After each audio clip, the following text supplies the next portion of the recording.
دې ابد چې پر نیټ باندې ملا رالی وایي دا غټ ملا دی د غټ ملا خبرو نه باره د کلي ملا چې هر څه وایي نه مني خو غټ ملا دا خبره کړې ده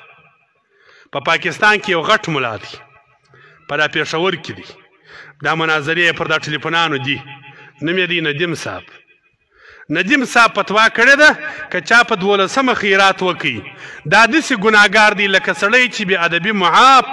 الله دې په موږ باندې د خرطوبۍ خبره نه کوي دا د هغې خرو د خولو سره راوځي وایي دا داسې مردار دی لکه یو سړی چې د خپلې مور سره بې ادبي معاف په مسجد کې زنا کوي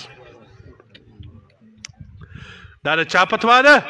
دا د غټ مفتي فتوا ده په زراوي انسانان یې خبرې اوري د هغه مفتي فتوا ده اوس تاسې دا فتوا ورته ګوري باره والله که موږ اریان یو یقیني حیران ولاړ سو عقل مو حیران سي چې خدای دا سړی که علم عقل نه لري علم خو بیا درلودلی که علم نه درلودلی عقل خو بیا درلودلی داسې د بې عقل سړي خبره داسې د خره خبره سړی کوي په مجلس کې داسې فتواوې به سړي صادرولی نن موږ داسې فتواوې نوي وینو نو زما باره د امیانو خلکو څه ګیله نه کېږي زه امي سړي ته خو دغه خر فتوا ورکوي